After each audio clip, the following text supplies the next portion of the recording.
টাকা বা মানি কি অদ্ভুত একটা জিনিস, তাই না? আমরা রোজ এটা ব্যবহার করি, এর পেছনে ছুটি, কিন্তু কখনো যে ভেবে দেখেছি এই জিনিসটা আসলে কি, কিভাবে কাজ করে? চলুন না আজ এই খুব পরিচিত কিন্তু আসলে বেশ জটিল বিষয়টাকে একটু সহজ করে জেনে নেওয়া যাক। আচ্ছা, একটু ভাবুন তো, এমন একটা পৃথিবীর কথা যেখানে কোনো টাকা পয়সা নেই, ওয়ালেট ফাঁকা, ব্যাংক অ্যাকাউন্ট শূন্য, কারণ এসবের কোনো অস্তিত্বই নেই। তাহলে কিভাবে চলতো আমাদের জীবন? কিভাবে কেনাবেচা হতো জিনিসপত্র? বেশ গোলমেল ব্যাপারটাই না? চলুন, এই প্রশ্নটা দিয়েই আমাদের আজকের আলোচনা শুরু করি। টাকা যখন ছিল না তখন মানুষজন কি করত? তারা ব্যবহার করত বিনিময় প্রথা বা ইংরেজিতে যাকে বলে বার্টার সিস্টেম, মানে সোজা কথায় জিনিসের বদলে জিনিস।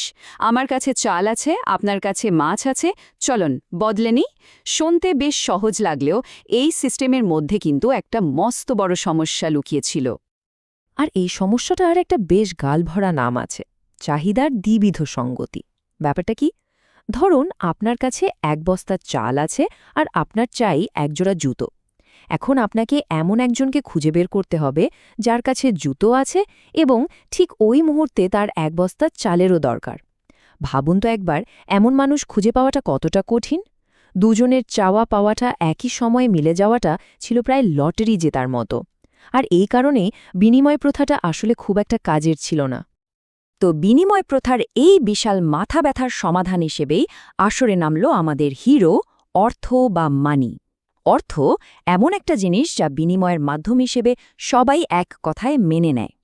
বলতে পারেন এর কয়েকটা আসল সুপার পাওয়ার আছে যা আমাদের পুরো অর্থনৈতিক সিস্টেমটাকে চালিয়ে নিয়ে যায়। কি সেই সুপার পাওয়ারগুলো? চলুন এক এক করে জেনে নিই। অর্থের প্রধানত 4টে বড় কাজ আছে। 1 নম্বর, এটা হলো বিনিময়ের মাধ্যম, মানে এখন আর জুতোর জন্য চালওয়ালা লোককে খুঁজতে হবে না। চাল বিক্রি করে টাকা নিন, সেই টাকা দিয়ে যে কোনো দোকান থেকে জুতো কিনে নিন, ঝামেলা শেষ। 2 নম্বর, এটা মূল্যের পরিমাপক, মানে সবকিছুর একটা দাম ঠিক করা যায়। 1 কেজি চালের দাম কত, একজোড়া জুতোর দাম কত, সবকিছুরই একটা মাপকাঠি হলো এই টাকা। 3 নম্বর, এটা মূল্যের ভাণ্ডার, মানে আপনি আপনার পরিশ্রমের ফল টাকা হিসাবে জমিয়ে রাখতে পারেন ভবিষ্যতের জন্য। আর 4 নম্বর, এটা স্থগিত অর্থ প্রদানের মান, মানে ধার দেওয়া নেওয়া বা কিস্তিতে কিছু কেনার হিসাবটাও টাকার মাধ্যমে সহজে করা যায়। আচ্ছা, টাকা বা অর্থ বললেই আমাদের মাথায় কি ভাসে? নিশ্চয়ই কিছু কাগজের নোট আর কয়েনের ছবি, তাই তো? কিন্তু ব্যাপারটা কি শুধু এটুকুর মধ্যে সীমাবদ্ধ? একদমই না। অর্থের দুনিয়াটা আসলে আরও অনেক বড়, আর এর বিভিন্ন রকম রং আছে। আমরা এখন যে টাকা ব্যবহার করি তাকে বলা হয় ফিয়াট মানি। ফিয়াট একটা লাটিন শব্দ, যার মানে হলো এইটা হোক। মানে সরকার একটা আইন করে বলেছে যে এই কাগজটাই টাকা, আর তাই আমরা সবাই এটাকে টাকা হিসাবে মেনে নিয়েছি। মজার ব্যাপার হলো এই কাগজের নোটটার কিন্তু নিজের কোনো দাম নেই। একসময় যেমন সোনার মুদ্রা বা রূপোর মুদ্রার দাম ছিল, তেমনটা নয়। এর পুরো মূল্যটাই টিকে আছে দুটো জিনিসের ওপর: 1, সরকারের আদেশ, আর 2, আমাদের সবার বিশ্বাস। এই টাকাকে আবার দুটো ভাগে ভাগ করা যেতে পারে। একটা হলো লিগ্যাল টেন্ডার বা আইনসম্মত মুদ্রা, যেমন ধরুন আমাদের দেশের নোট আর কয়েন। আপনি দোকানে গিয়ে যদি নোট দিয়ে কিছু কেনেন, দোকানদার সেটা নিতে বাধ্য, আইনত সে না বলতে পারবে না। আর একটা হলো নন লিগ্যাল টেন্ডার বা ঐচ্ছিক মুদ্রা, যেমন ধরুন একটা চেক। আপনি কাউকে চেক দিলে সে সেটা নিতেও পারে, আবার নাও নিতে পারে। এটা পুরোপুরি দুজনের বিশ্বাসের উপর নির্ভর করে। এখন একটা ইন্টারেস্টিং প্রশ্ন: একটা দেশের অর্থনীতিতে মোট কত টাকা ঘুরপাক খাচ্ছে? এই পরিমাণটা জানা কিন্তু খুব খুব জরুরি। আর অর্থনীতিবিদরা একেই বলেন অর্থের যোগান বা মানি সাপ্লাই। আর এই কঠিন হিসেবটা রাখার দায়িত্বে থাকে দেশের সেন্ট্রাল ব্যাংক, আমাদের ক্ষেত্রে রিজার্ভ ব্যাংক অফ ইন্ডিয়া বা আরবিআই।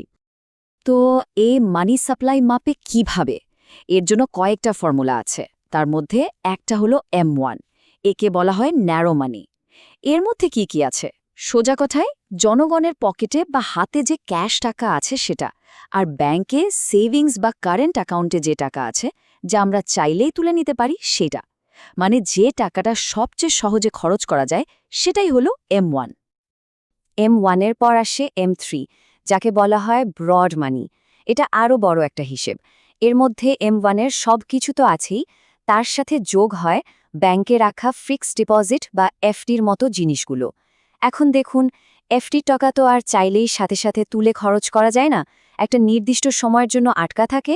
তাই M3-কে M1-এর চেয়ে একটু কম তরল বলে ধরা হয়। এখানে একটা কথা মনে রাখা দরকার, ভারতে কিন্তু এই M3-কেই মানি সাপ্লাই মাপার জন্য সবচেয়ে বেশি গুরুত্ব দেওয়া হয়। একে দেশের মোট আর্থিক সম্পদ বা অ্যাগ্রিগেট মনিটারি রিসোর্সেসও বলা হয়। দেশের সুদের হার কি হবে, মুদ্রাস্ফীতি কোথায় যাবে, এই সব বড় বড় সিদ্ধান্ত নেওয়ার জন্য আরবিআই কিন্তু এই M3 ডেটার দিকেই তাকিয়ে থাকে। আমরা তো অর্থ কি, তার কাজ কি, কিভাবে মাপা হয়, এসব নিয়ে অনেক কথা বললাম। কিন্তু এই অর্থটা লেনদেন হয় কোথায়? হ্যাঁ, এর জন্য একটা বাজার আছে, আর সেই বাজারটার নাম হলো মানি মার্কেট। এটা হলো অল্প সময়ের জন্য টাকা ধার দেওয়া নেওয়ার জায়গা। মানি মার্কেট হলো একটা ফিনান্সিয়াল মার্কেট, যেখানে খুব অল্প সময়ের জন্য, মানে ধরুন একদিন থেকে শুরু করে 1 বছর পর্যন্ত টাকার লেনদেন হয়। ভারতে এই পুরো বাজারটাকে কন্ট্রোল করে রিজার্ভ ব্যাংক অফ ইন্ডিয়া। বড় বড় ব্যাংক, কর্পোরেট সংস্থা, এমনকি সরকারও তাদের হঠাৎ করে টাকার দরকার পড়লে এই বাজার থেকেই ঋণ নেয়। এখন এই বাজারের লেনদেনটা হয় কিভাবে? এর জন্য কিছু বিশেষ ইনস্ট্রুমেন্ট বা বলতে পারেন দলিলপত্র আছে, যেমন ট্রেজারি বিল, যেটা সরকার ছাড়ে টাকা তোলার জন্য।